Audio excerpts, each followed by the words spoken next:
White wash करने के लिए ग्रीन शर्ट्स पुरअज़म तीसरा T20 आज खेला जाएगा। नामुनासिब रवैये पर शादाब खान पर मैच फीस का 20% जुर्माना आयद। सेंचुरी ना बना पाने में किसका कसूर है, बाबर आजम ने बता दिया। कौन सा नौजवान खिलाड़ी युवराज सिंह की याद दिलाता है, रमीज राजा का इंकशाफ। दौरे आयरलैंड और इंग्लैंड के कैंप के लिए कौमी खिलाड़ियों के नाम फाइनल। कश्मीरियों पर भारतीय मुजालिम शाहिद अफरीदी का भी बयान सामने आ गया। अस्सलामुअलैकुम, स्पोर्ट्स राउंडअप के साथ मैं हूं आपका मेजबान दानियाल सुहेल। टॉप ट्रेज आपने जानी प्रोग्राम का बाकायदा आगाज करते हैं। वेस्ट इंडीज को व्हाइट वॉश करने के लिए ग्रीन शर्ट्स पुरअज़म है। तीसरा T20 मैच आज खेला जाएगा। नेशनल स्टेडियम कराची में 3 मैचेस पर मुश्तमिल सीरीज का आखिरी मैच रात 7:30 बजे खेला जाएगा। सीरीज में ग्रीन शर्ट्स को पहले ही 2-0 की फैसलाकुन बरतरी हासिल है। पाकिस्तान को वेस्ट इंडीज के खिलाफ तीसरे T20 मैच में जीत आर्मी रैंकिंग में नंबर 1 पोजीशन बरकरार रखने की, ताहम शिकस्त की सूरत में ऑस्ट्रेलिया T20 की नंबर 1 टीम बन जाएगा। T20 की आर्मी रैंकिंग में इस वक्त पाकिस्तान 126 पॉइंट के साथ सहरे फहरिस्त है, जबकि ऑस्ट्रेलिया को भी 126 पॉइंट हासिल है। ताहम ग्रीन शर्ट्स बेहतर रन रेट की वजह से पहली पोजीशन पर बराजमान है। अपनी पोजीशन बरकरार रखने के लिए सरफराज 11 को तीसरे T20 मैच में भी मेहमान वेस्ट इंडीज को शिकस्त देना होगी। सीरीज के इब्तदाई 2 मैचेस में पाकिस्तान ने वेस्ट इंडीज को 143 और 82 रन से कामयाब शिकस्त दी थी और पाकिस्तान जीत गया था। देखना है कि जो आज का मैच है उसमें पाकिस्तान कैसा परफॉर्म करेगा।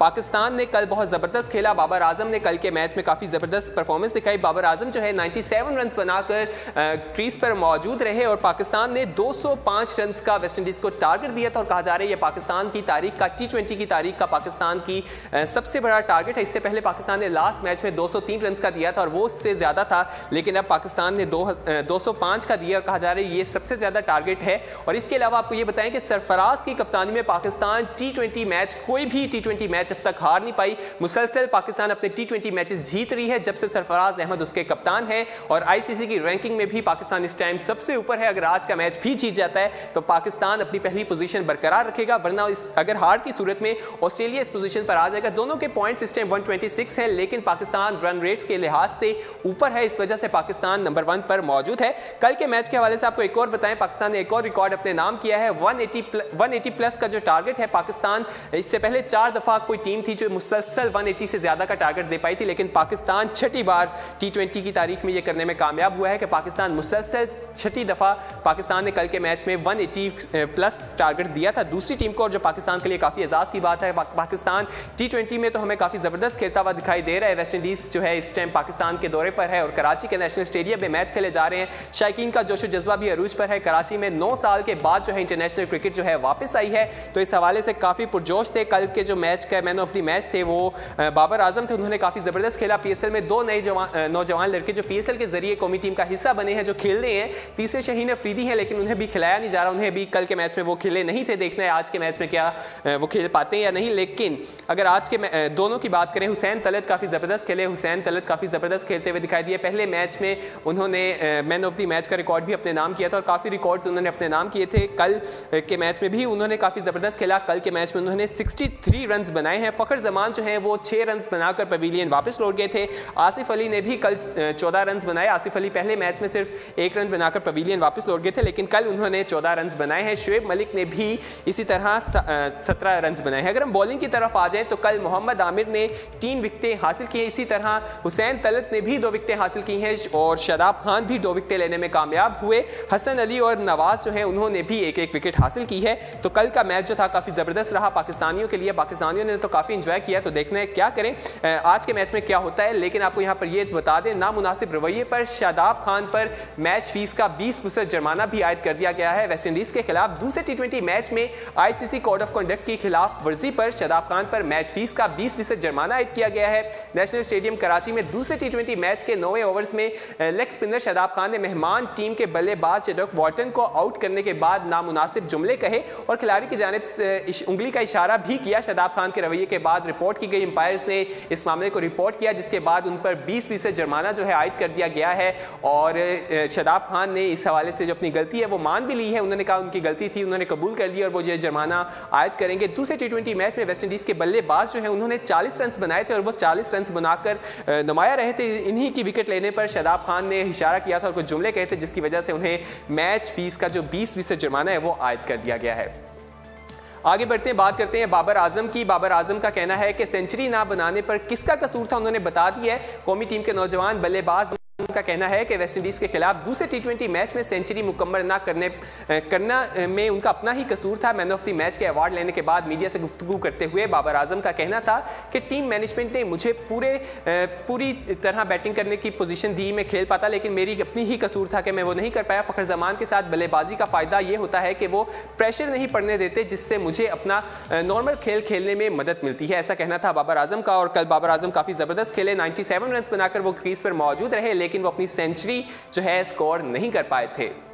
आगे बढ़ते हैं और बात करते हैं कि रमीज़ राजा ने एक इंकशाफ किया है। उनका कहना है कि वो ऐसा कौन सा खिलाड़ी है जो युवराज सिंह की उन्हें याद दिला देता है।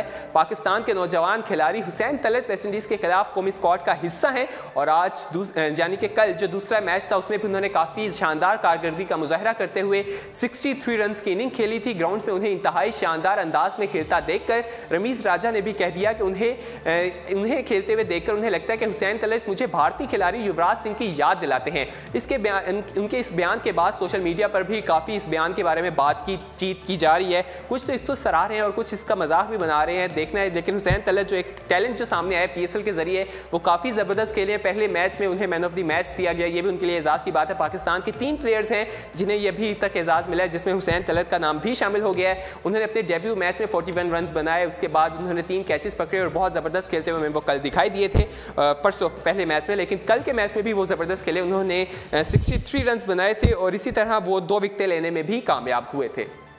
आगे बढ़ते हैं और बात करते हैं दौरा आयरलैंड और इंग्लैंड कैंप के लिए कौमी खिलाड़ियों के नाम फाइनल कर लिए गए हैं। दौरा आयरलैंड और इंग्लैंड कैंप के कौमी खिलाड़ियों के नाम फाइनल जो कर लिए गए हैं। 25 रुकनी इब्तदाई खिलाड़ियों में फवाद आलम और मोहम्मद हफीज़ की वापसी होगी, जबकि राहत अली, मोहम्मद आमिर और साद अली को भी कैंप में तलब करने का फैसला किया गया है। नौजवान खिलाड़ी फ़हीम अशरफ और शाहीन शाह अफरीदी को भी कैंप में तलब किया जाएगा। कौमी क्रिकेट टीम का कैंप 8 अप्रैल से लगेगा। पाकिस्तान आयरलैंड के खिलाफ वाहिद टेस्ट 11 मई को खेलेगा, जबकि इंग्लैंड के खिलाफ 2 टेस्ट मैचेस 24 मई और 1 जून को खेले जाएंगे। बात करें कल जो कैंप के हवाले से जो नाम सामने आ रहे हैं, उसमें कहा जा रहा है मोहम्मद हफीज़ को भी बुलाया जाएगा और फवाद आलम भी हमें दोबारा कैंप में दिखाई देंगे। देखना है कि उनकी सिलेक्शन में उनकी जगह बन पाती है। यानी फवाद आलम की बात करें तो उस हवाले से मीडिया में काफ़ी गर्दिश करती रहती हैं खबरें कि उन्हें मौका क्यों नहीं दिया जा रहा। वो काफ़ी ज़बरदस्त खेलते हैं, लेकिन देखना है कि अब उन्हें इसके लिए जो कैंप लगाया जा रहा है 25 रुकनी जो प्लेयर्स का ऐलान किया गया उसमें उनको शामिल किया गया, तो अब देखना है उसमें वो कैसा परफॉर्म करते हैं। और मोहम्मद हफीज़ को भी इस बार टीम में शामिल नहीं किया गया क्योंकि उनकी बॉलिंग एक्शन की वजह से मिकी ऑर्थर का भी ये कहना था कि मोहम्मद हफीज़ अगर बॉलिंग करवाएं तो वो टीम के लिए काफ़ी ज़बरदस्त रहेगी और उनकी टीम में जगह भी है, लेकिन अगर वो बॉलिंग नहीं करवा सकते तो उनकी जगह नहीं है, इसलिए उनको इस बार स्क्वाड में शामिल नहीं किया गया था। उनका जो एक्शन है वो गैर कानूनी करार दिया गया है ICC की जानिब से, लेकिन अब उनका टेस्ट किया जाएगा। वो ट्रेनिंग कर रहे हैं, इस पर मेहनत कर रहे हैं। उम्मीद करते हैं कि जो उनका टेस्ट है वो कामयाब हो जाए, वो बॉलिंग एक्शन करते हुए कामयाब हो जाए और हमें दोबारा खेलते हुए दिखाई दें।